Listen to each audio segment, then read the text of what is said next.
याची देखील माहिती आहे। त्या संदर्भातल्या दिवसभरातल्या टॉप 9 घडामोडी पाहूया। ठाकरेंचे काही खासदार वेगळा गट स्थापन करणार, लोकसभा अध्यक्षांना पत्र देण्याच्या तयारीत असल्याच्या चर्चा। काल ठाकरेंच्या बैठकीला 9 पैकी 5 खासदार गैरहजर।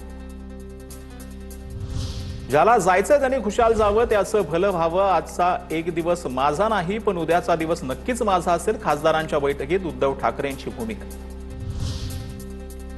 संजय राऊतांचा अचानक दिल्ली दौरा, ठाकरेंच्या खासदारांच्या हालचाली वाढल्यानं राऊत तातडीनं दिल्लीला जाणार। अफवांवर विश्वास ठेवू नका, खासदार ऑनलाईन उपस्थित होते, जे आमच्या सोबत आहेत त्यांच्यावर आम्ही अंधविश्वास ठेवतो, आदित्य ठाकरे यांचं वक्तव्य। ठाकरेंचे 7 खासदार आमच्या संपर्कात, शिंदेचे खासदार कृपाल तुमानेंचा दावा, लवकरच ऑपरेशन टायगर यशस्वी होईल, शिंदेचे खासदार कृपाल तुमाने यांची प्रतिक्रिया। माझ्या दृष्टीने मी रिचेबलच आहे, काल दोन्ही बैठकींना ऑनलाईन उपस्थित होतो। उद्धव ठाकरेंनी जे सांगितलं ते प्रवक्त्यांनी कालच सांगितलंय, खासदार भाऊसाहेब वागचौरेंची भूमिका। वेगळा गट स्थापन करणार, यात कोणतंही तथ्य नाही, खासदार फुटतील असं मला वाटत नाही, मी कोणाच्याही संपर्कात नाही, ठाकरेंचे खासदार राजाभाऊ वाजेंनी केलं स्पष्ट। तुम्ही रावण झालात तर विभीषण जन्माला येणारच, खड्डा खोदलात तर तुम्हीच पडणार, भाजपला धोका देण्यासाठी तुम्ही खड्डा खोदलात, सुधीर मुनगंटीवार यांची ठाकरेंवर टीका। ठाकरेंचे खासदार संजय देशमुखांकडून शिंदेच्या शिवसेनेचे केंद्रीय राज्यमंत्री प्रतापराव जाधवांची भेट, तर मतदारसंघातील महाविद्यालयाच्या कामासाठी भेट घेतल्याची संजय देशमुखांची उद्धव ठाकरेंना फोनवरून माहिती।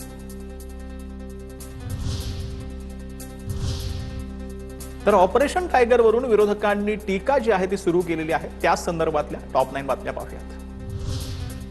जनमत भाजपच्या बाजूने नाही म्हणून असे प्रकार केले जातात, पक्षातील अर्धे लोक बाजूला करून गट स्थापन करायचा ही भाजपची पद्धत, ठाकरेंच्या शिवसेनेच्या सुषमा अंधारेंची टीका।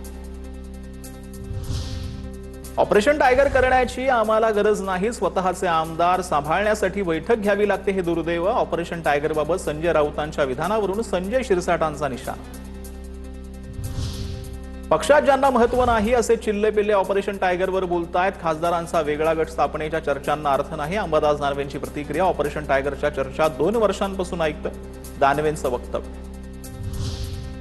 शिवसेना आणि राष्ट्रवादीच्या फुटीच्या 5 वर्षांनंतर न्याय नाही, 2 केस प्रलंबित असताना 3 केस सत्ताधाऱ्यांना न परवडणारी, जयंत पाटलांची प्रतिक्रिया। दुसरे पक्ष फोडण्यापेक्षा भाजपनं स्वतःची मुलं मोठी करावी, पक्ष फोडाफोडीवरून शर्मिला ठाकरेंचा हल्ला। भाजप तोडणारा नाही जोडणारा पक्ष आहे, शर्मिला ठाकरेंच्या वक्तव्यावर दरेकरांचं प्रत्युत्तर, तर शर्मिला ठाकरे राजकारणात कोणत्याही पदावर नाहीत, त्यांनी स्वतःचं मत व्यक्त केलं, त्यांना चौकटी बाहेर ठेवा, शर्मिला ठाकरेंच्या आरोपांना मंत्री नितेश राणेंचं प्रत्युत्तर।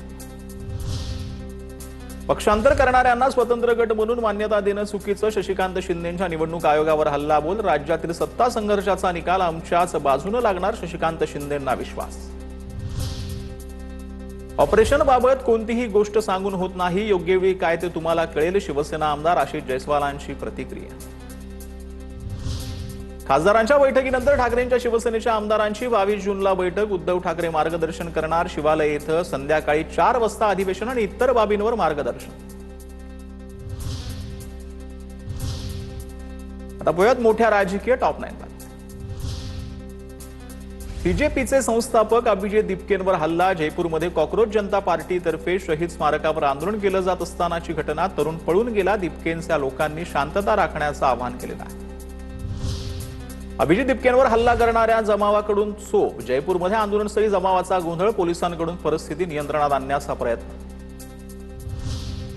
तारीख हल्ले ही भीती आणि भ्याडपणाचं लक्षण, शांततापूर्ण मार्गाने आमचा आवाज उठवणं सुरूच ठेवणार, हल्ल्यानंतर अभिजित दिपकेंची एक्स पोस्ट।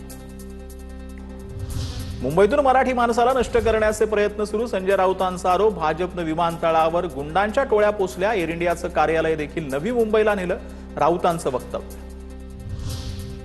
नवी मुंबई पालिकेच्या निमंत्रण पत्रिकेत पालकमंत्री एकनाथ शिंदेंचं नाव नाही, नवी मुंबईमध्ये आरोग्य सेवा कामांचा लोकार्पण सोहळा, निमंत्रण पत्रिकेत गणेश नाईक, नरेश मस्के आणि श्रीकांत शिंदेंचा समावेश। नवी मुंबई महानगरपालिकेच्या कार्यक्रमाची निमंत्रण पत्रिका पाहिली नाही, पण नवी मुंबईतील शिवसेनेचे नगरसेवक या प्रकाराला शिवसेना स्टाईलने उत्तर देतील, निमंत्रण पत्रिकेत एकनाथ शिंदेंचं नाव नसल्याच्या मुद्द्यावर खासदार नरेश मस्केंची प्रतिक्रिया। नवी मुंबई महापालिकेच्या निमंत्रण पत्रिकेत उपमुख्यमंत्री शिंदेंचं नाव नाही. शिंदेंचं नाव नसल्यानं कार्यक्रमस्थळी शिंदेंची शिवसेना आक्रमक. काही प्रश्न महापालिका आणि प्रशासकीय स्तरावरील असतात. प्रत्येक गोष्टीत माझं नाव ओढण्याची गरज नाही. शिंदेंना डावलल्याच्या प्रश्नावर मंत्री गणेश नाईकांचं उत्तर. भारतीय जनता पक्ष एकनाथ शिंदेंच्या शिवसेनेला गिळंकृत करायला निघालाय. नवी मुंबई महानगरपालिकेच्या निमंत्रण पत्रिकेवर एकनाथ शिंदेंचं नाव न टाकल्याच्या मुद्द्यावर हर्षवर्धन सकपाळांची प्रतिक्रिया. तर मोदींना रोखण्यासाठी राहुल गांधी हाच एकमेव पर्याय. पवारांच्या एनसीपीच्या विलिनीकरणाच्या चर्चांवर सकपाळांचं विधान.